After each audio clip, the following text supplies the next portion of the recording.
Now, a US congressman has added fuel to the fire by claiming that the government has already reverse engineered UFO technology. In an interview with Newsweek, Congressman Tim Burchett of Tennessee said that he had heard from credible sources that the government had been able to replicate the technology behind these mysterious objects. In addition to Congressman Tim Burchett's recent comments about reverse engineered UFO technology, there have been several other high-profile individuals who have made similar claims in the past. One of the most well-known is aerospace engineer Bob Lazar, who claimed in the late 1980s that he had worked on reverse engineering extraterrestrial technology at a secretive government facility known as S4. Lazar claimed that he had worked on 9 flying saucers of extraterrestrial origin, and that the technology was based on an antimatter reactor. Another individual who has made similar claims is former Canadian Defense Minister Paul Hellyer. In 2005, Hellyer made headlines when he publicly stated that he believed that several alien species were visiting Earth, and that some of their technology had been reverse engineered by humans. Okay, this one's going to be kind of out there because there really isn't a lot of solid evidence to support it. Normally when I engage with the topic, there has to be some kind of tangible evidence to at least back it up and base a reasonable supposition. But there really isn't a lot. But anyway, this is going to be about whether or not we're getting technology from other sources, either interdimensional or extraterrestrial. Now, I don't believe in aliens coming to the planet from other worlds. I don't believe that. And I've gone into that in depth elsewhere. But the idea of interdimensional entities influencing human history and giving us technology is tantalizing. It's really intriguing. It's a really juicy topic. And even though there really isn't anything other than anecdotal evidence to support it, I think it's worth looking at. I think it's conspiratainment at the very least. So, here we go. Angels and demons are often portrayed in various mythologies and religious beliefs as supernatural beings with the ability to influence human lives. In some narratives, they are believed to possess advanced knowledge and capabilities that far surpass human understanding. As a result, they might be considered as potential sources of advanced technology, either as a gift or a curse, depending on the specific beliefs and interpretations. So anyway, let's go.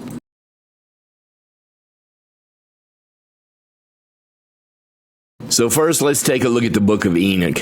Now, I can't understand why this isn't in the Bible, since Jesus himself referred to it. You know, the book referred to a coming Messiah as the Son of Man, and of course that's precisely what Jesus called himself. So evidently Jesus thought there might be something to the book, if you believe that. And, one of the central themes in the book of Enoch is the interaction between angels and humans. According to the text, a group of angels called Watchers descended to earth and mated with human women, resulting in the birth of hybrid offspring known as Nephilim. These Watchers are also said to have taught humans various forms of knowledge and technology, including metalworking, weaponry, cosmetics, and astrology. However, the book of Enoch portrays these teachings as leading to humanity's corruption, and it pissed God off big time. Now, the talk about mating with human women strikes me as just being a primitive man's way of explaining genetic engineering. And, the Nephilim, that just strikes me as being a primitive man's way of describing an alien human hybrid, or rather, an interdimensional human hybrid.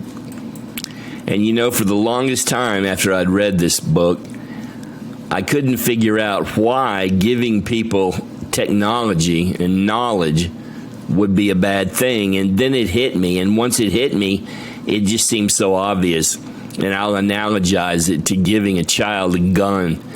You give a little 5-year-old a gun, and he's going to cause trouble with it. There's nothing good going to come out of giving a 5-year-old child a gun. a loaded gun anyway. But if you give that same kid that same loaded gun when he's 25, then it's okay. So in essence, giving people technology before they're ready for it doesn't do anything but fuck things up for all of us. So, I kind of think that might be what, assuming that these creatures do exist, which is, a supposition, but assuming that they really do exist, maybe they're just kind of dangling the technology out in front of us, knowing that we'll take the bait, and they're doing it with the intention of harming us and keeping us all mixed up and divided and corrupt, perhaps. Anyway, this theme is recurrent across many religions, and I'll get into that next. So let's look at the Hellenistic tradition. After all, it's the Western tradition. That's the one we're in, so I'll stick with that, even though there are quite a few others. But anyway, in the Hellenistic world, there were various beliefs and mythologies related to supernatural beings, including gods, demigods, and demons. Some of these beings were believed to possess advanced knowledge and capabilities which they might share with humans in the form of technology or other forms of assistance. In Greek mythology, the god Hephaestus was the divine blacksmith and craftsman responsible for creating various technological marvels, including weapons, armor, and even automatons, robots. Similarly, the goddess Athena was associated with wisdom and the arts, and she was believed to have taught humans various forms of knowledge and technology. And then, of course, there's the story of Prometheus giving people fire. And, that pissed Zeus off to no end. So he got Prometheus and he tied him up on a rock, and this eagle came and ate his liver every day. And then at night it would heal back up, and then the eagle would come back and eat it again forever and ever. So as you can see, the concept that we might be getting technology from some type of otherworldly source isn't a new one. And in fact, people have believed it probably as long as there have been people. Then the next question is going to be how they're giving it to us. Do they come to us and give it to us, or do we have to go to them? There are stories suggesting that both are valid thoughts, concepts, and we'll move on to us going to them next.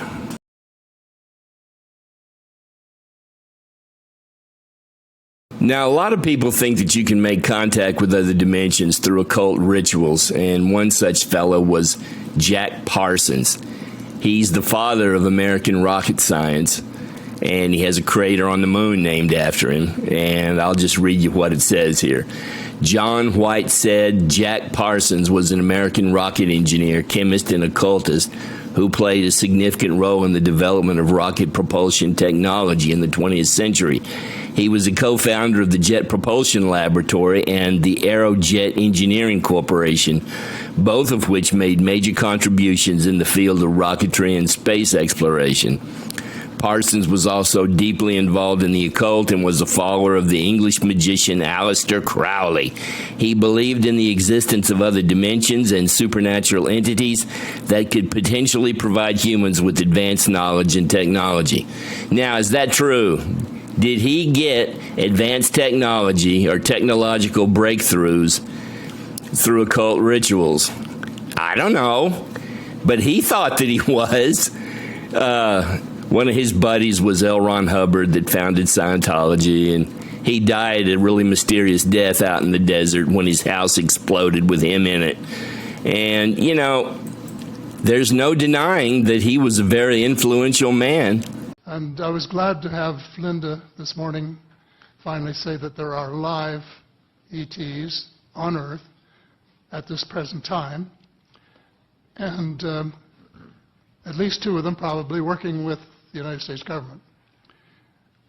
The other species that I learned about not too long ago was called the tall whites.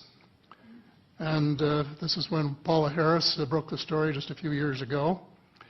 And through her good offices, I had the chance to talk for about 3 hours with former Airman Charles Hall, and listen to this absolutely fascinating story of how he was working with, first of all, he was scared out of his skin, but after that, when he got to know them, how he was working with, and finally they became to trust each other and have a good working relationship with the tall whites at the gunnery range at Indian Springs in Nevada. And these tall whites were living on United States Air Force property and working in cooperation with the United States Air Force and sharing technology. And next is the conjecture that they're coming here to give us tech. And, you know, there's a picture there of the others, the aliens or the interdimensionals, teaching a guy to make fire, you know.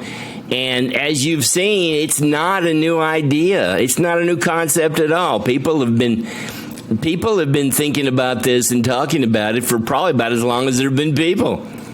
And today you have talk about, you know, Area 51 and aliens walking around under the ground. And then you've got Dulce, New Mexico. And then I just read a story that a guy from Oxford, a PhD from Oxford, is saying that the aliens are doing a breeding program to make hybrid aliens. And, you know, it's just like out of the Bible. But ultimately, ask yourself, why not? If aliens do exist and if they're coming here, then why wouldn't they do this? And if other dimensional entities can come to our dimension, why wouldn't they do this? Why? Especially since you've got years and years of history saying that they've done precisely that. The only thing that's nebulous, that seems even more nebulous, would be the reason why they would be doing it. That's a good one. And also, think about it. If they're going to give us tech, it has to be in small steps so that we can absorb it. You know, it's like walking upstairs. You take it one step at a time. But if you get to the stairs and then there's a 40-foot gap that you can't jump, you know, you can't continue up the ladder. You can't continue up the steps. So if they're going to give us tech, it has to be one little bit at a time. And that's exactly kind of what has been happening. Now, I'm not saying I believe this by any means. I'm just theorizing here, hypothesizing. I don't ever discount anything. However, this really doesn't have a whole lot of solid evidence to back it up. It's all a bunch of people talking here and there and giving anecdotal stories, and you know, it might just be an urban legend. Who knows? Perhaps the most shocking of Lazar's claims was the supposed connection between humans and extraterrestrial life. According to Lazar, he was handed a debriefing packet during his tenure at Area 51. This document, he asserts, contained information that would change the way we perceive our place in the universe. It proposed that the alien occupants of the UFOs he was examining hailed from a star system known as Zeta Reticuli, a binary star system in the southern constellation of Reticulum. But the revelations didn't stop there. The packet went on to suggest that these extraterrestrial beings had been visiting and manipulating humanity for a staggering 10,000 years. That's right, 10 millennia of alien interference, guiding us, shaping us, and observing us from the shadows. These audacious claims were not without some semblance of evidence, however. Lazar claims to have had a close encounter of his own at the base. He recounts catching a glimpse of what he believes to have been an alien being. He describes this fleeting sighting as he passed a room at the base, peering through a wire-grated door window and catching sight of a figure that was decidedly not human.